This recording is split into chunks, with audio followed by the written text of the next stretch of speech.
ಮತ್ತೆ ಹೇಳಿದ್ದೇನು, ಎಲ್ಲೆಡೆ ಸಾಲವನ್ನು ಇವ ನಾವು ಊರು ತುಂಬಾ ಸಾಲ ಮಾಡಿದ್ದೇವೆ ಈ ಪ್ರಕಾರ ಹೇಳ್ತಾ ಇದ್ದೀರಿ ಅಲ್ವ? ಏನ್ ಮಾಡು ಹೇಳಿ ಸ್ವಾಮಿ, ನಿಮ್ಗೆ ಆ ತಾಪತ್ರ ಬರ್ಲಿಲ್ಲ, ಸಾಲ ಮಾಡುವ ಅಗತ್ಯ ಇಲ್ಲ. ನಮ್ಗೆ ತಾಪತ್ರ ಬಂತು, ನಾವು ಸಾಲ ಮಾಡಿ ನಮ್ಮ ಹಣೆ ಬರೆ ಮಾಡ್ಲಿಕ್ಕೆ ಬರುದಿಲ್ಲ. ಅದಕ್ಕೆ ಹಾಗಂತ ನಿಮ್ಮಲ್ಲಿ ಕೇಳುದು ನಾವು, ಸಾಲ ಎಲ್ಲರದ್ದು ಮಾಡ್ಲಿಕ್ಕಾಗ್ತದ?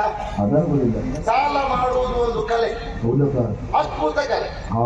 ಬೇಕಾದ್ರೆ ಕೇಳಿದ್ರೆ ಈ ಪಾಪದ ಒಬ್ಬ ಹೋಗಿ ನನ್ನ ತಾಪತ್ರ ಉಂಟು, ಊಟ ಮಾಡಿದ 3 ದಿವಸ ಆಯ್ತು, ಒಂದು 100 ಕೊಡು ಅಂತ ಹೇಳಿದ್ರೆ ಕೊಡುವವರು ಯಾರು ಇಲ್ಲ. ಮುಖ ನೋಡ್ತಾರೆ, ಕೊಟ್ಟು ಹಿಂತಿರುಗಿ ಗೊತ್ತೋ ಇಲ್ವ ಅಂತೇಳಿ. ಅದು ಸಾಲ ಕೇಳಲಿಕ್ಕೆ ಹೋಗುವಾಗ ಹೇಗೆ ನಮ್ಮಗಳ ಶಿಸ್ತಲ್ಲೇ ಹೋಗ್ಬೇಕು. ನಮ್ಮ ಬಟ್ಟೆ ಹರಿದಿದ್ರು ಬೇರೆ ಬಟ್ಟೆ ಹಾಕೊಂಡು ನಮ್ಮಗಳ ಶಿಸ್ತಲ್ಲೇ ಹೋಗ್ಬೇಕು. ಹೋಗಿ ಆದ್ಮೇಲೆ ಸಾಲ ಕೇಳಿ ಹಾಕುತ್ತಾ ತಾಪತ್ರ ಉಂಟು 15 ಹೇಳುವಲ್ಲಿ ಆ ಮೊತ್ತವನ್ನು ಸರಳ ಮಾಡಿ ಹೇಳಬೇಕು. ಮತ್ತೆ ಇನ್ನೊಂದು ಆಗ ಮುಗಿದ ನೋಡ್ತಾರೆ, ಮುಗಿದ ನೋಡುದು ಬೇಡ, ಬಡ್ಡಿ ಗೊತ್ತೇಳ್ಬೇಕು. ಆಗ ಅವ್ರಿಗೆ ಒಂದು ವಿಷಯ ಆಗ್ತದೆ.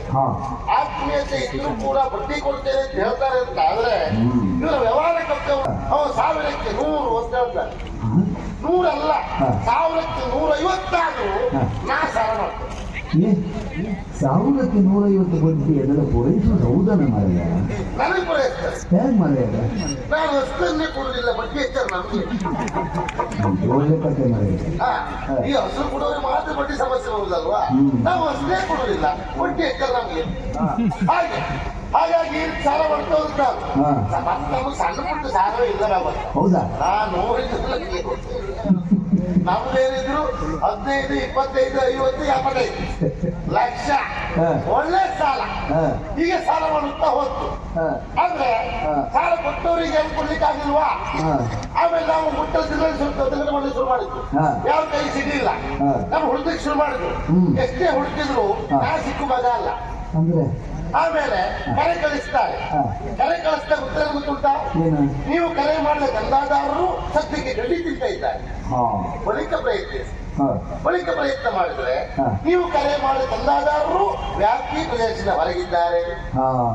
ಈ ವ್ಯಾಪ್ತಿಯಿಂದ ಹೊರಗೆ ದೇಶಕ್ಕೆ ಬಂತ ನಾವು ಜನ ಗಂಡಾಂತರ ಅಂತೇಳಿ ಅದು ನಮ್ಮ ಸಾಲ ನೋಡು ಅಂತ ಮಾಡ್ಬೇಕು. ಆ ರೀತಿ ಪರಿಸ್ಥಿತಿ ನೋಡಿ ನನಗೆ ಬೇಸರ ಅಂತ ಗೊತ್ತುಂಟಾ? ಸಾಲ ಕೊಟ್ಟವರೊಬ್ಬರು ನನಗೆ ಹೊಡೆಯುವುದಿಲ್ಲಲ್ಲ ಮಾರಾಯರೆ. ಅದು ಹೊಡಿಬೇಕಿತ್ತು. ಹೊಡಿಬೇಕು. ಯಾಕೆ?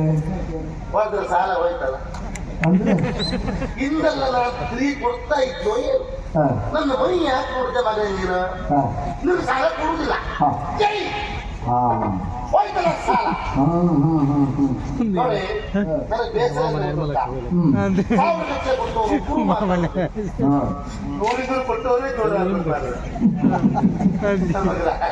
ಏನು ಗೊತ್ತೇ ಇಲ್ಲ. ಹತ್ತು ಈ ರೀತಿ ಸಾಲ ಆಯ್ತಾ ಹೋಯ್ತು ನೋಡಿ. ಆದ್ರೆ ನಿಮ್ಗೆ ಆಶ್ಚರ್ಯ ಆಗ್ಬೋದು, ಯಾಕೆ ಇಷ್ಟೆಲ್ಲ ಸಾಲ ಮಾಡಿದ್ರು? ಇಷ್ಟೆಲ್ಲ ಸಾಲ ಮಾಡುವುದಕ್ಕೆ ಕಾರಣ ಏನು? ಎರಡು ಸುತ್ತ ಇಲ್ಲ ಸ್ವಾಮಿ, ನಮ್ಮ ಹಣೆ ಬರ ನೋಡ್ಲಿಕ್ಕೆ ಮಾತ್ರ ಇದ್ದೇವೆ, ಒಳಗೊಟ್ಟು ನಮ್ಗೆ ಗೊತ್ತುಂಟು ಅಂತ ಹೇಳಿ. ಅಂದ್ರೆ ನಮ್ಮ ಅಪ್ಪನಿಗೆ 4 ಜನ ಹೆಣ್ಮಕ್ಳು, ನಾನು ಒಬ್ಬ ಗಂಡು ಮಗ. ಅವರಿಗೆಲ್ಲ ಮದುವೆ ಮಾಡಿಸಿ ಹೊಣೆಗಾರಿಕೆ ತಲೆ ಬಿದ್ದೇ ಇಲ್ವಾ? ಸಾಲ ಆಗ್ತಾ ಹೋಯ್ತು. ಹಾಗಾಗಿ ಸಮಸ್ಯೆ. ಈಗ ನನ್ನ ಆತ್ಮೀಯ ಶ್ರೀಕಾಂತ್ ಹೇಳಿ ಕಳಿಸಿದ್ದಾರೆ ಬರ್ಬೇಕು ಅಂತ ಹೇಳಿ. ಆದ್ರೆ ಸಮಸ್ಯೆ ಇರುತ್ತುಂಟಾ? ಅವ್ ಯಾಕೆ ಹೇಳಿ ಕಳಿಸ್ತಾ ಅಂತ ನಾನು ಅವರಿಗೆ ಹಣ ಕೊಡ್ಲಿಕ್ಕೆ ಉಂಟು, 3000 ಕೊಡ್ಲಿಕ್ಕೆ ಉಂಟು.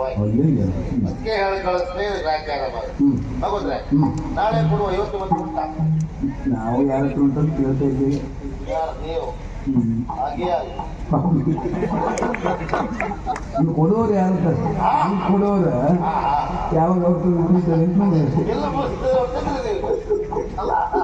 ಹಾಗಲ್ಲ. ಅದಕ್ಕೆ ಅವ್ರು ಹೇಳಿ ಕಳಿಸಿದ್ವು ಏನು ಅಂತ ತಲೆ ವಿಷಯ ಆಗ್ತಾ ಉಂಟು. ಏನೇ ಇರಲಿ ಧೈರ್ಯ ಮಾಡಿಕೊಂಡು ದೇವರ ಮೇಲೆ ಭಾರ ಹಾಕಿ ಹೋಗೇ ಬಿಡ್ತಾರೆ.